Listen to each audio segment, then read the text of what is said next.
What was it like working with John and Will? I mean, horrible. For me, really challenging, just in how mean they were and rude, and kind of pushed me around. Sad. I found it to be very sad. Yeah, they're obviously very depressed people and struggling. So yeah, I just couldn't ever remember what fun was after a day of working with them. Yeah, it was hard to find that again in my life. Yeah. No, it was great. It was obviously great. Okay, Rebecca, that's for you. Tell us a little bit about the story. What's the mystery Holmes and Watson are trying to solve? The mystery that Holmes and Watson are trying to solve is, what is it? I mean, I feel like they're solving so many things. They do solve multiple. They're on the hunt to solve multiple things, and they're mostly trying to solve something that Moriarty's done, and in the way that happens in most Sherlock Holmes stories. But then a lot of other things happen along the way, including a plot to kill the Queen, and they're trying to stop that, which might be linked to Moriarty. And our Sherlock Holmes is, well, he's different. He's mentally different. Yeah, he's not as good at solving things. Not as sharp as some of the other ones that have existed in the history of time. He gets there in the end, but the fact that he dawdles a bit makes movie magic. Okay. Describe your respective romances with Holmes and Watson. Yeah, mine is very relatable for most people, I think. I play Millie, she's raised by feral cats, and she's unable to communicate. And so Sherlock falls for her immediately because, that's just a clean slate for him to work with. Yeah, I mean, he's able to kind of lay on whatever he imagines her to be thinking about, and he can continue to be so self-centered that the relationship really works well for him. Yeah, I don't know that anyone cares what Millie thinks about in general. Yeah. Yeah, my character is Dr. Grace Hart. She's this sort of brilliant doctor, the first lady doctor, so a very accomplished woman with a really low success rate of people who actually survive under her care.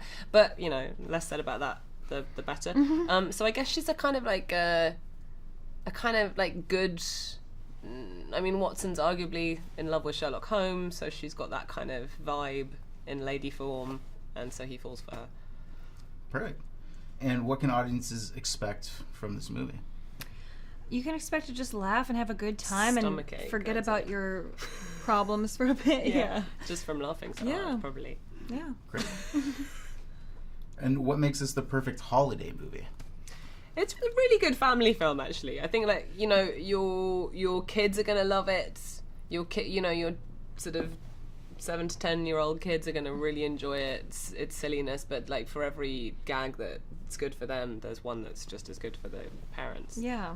It's kind of an all-round. Yeah, and Sherlock feels Christmassy to me. I don't know. Yeah, it's just England is very Christmassy. Yeah. Victorian. It's all Dickensy stuff, even though it's not Dickensy. There's a little send-up of some Dickens going on there. Cool. And any New Year's resolutions this year?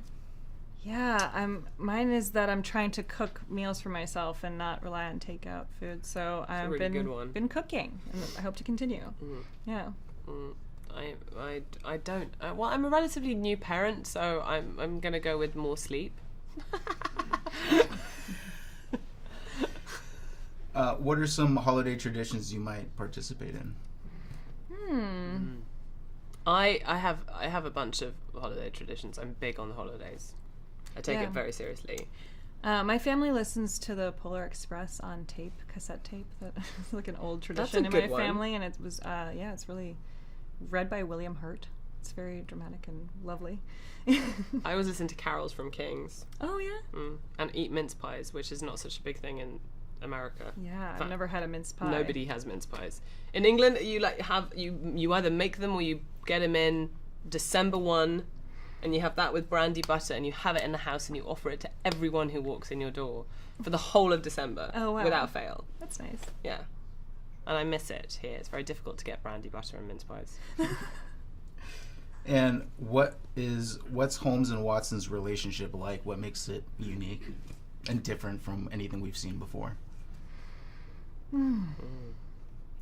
I mean, I think just how ridiculous they are together. It's the most, it's maybe the only absurd version of this story, so it's really very different in that sense. They're both bumbling fools Yeah. for a lot It's of just it. it's good satire. It's like sending up the things about the real Sherlock Holmes and Watson that sort of it's playing with those the things that we love about the real stuff, but sort of just making it that much bigger that it becomes, a little bit of a poking fun about the ridiculous elements of it. Yeah. And I think actually all Holmes and Watson, they're really in love.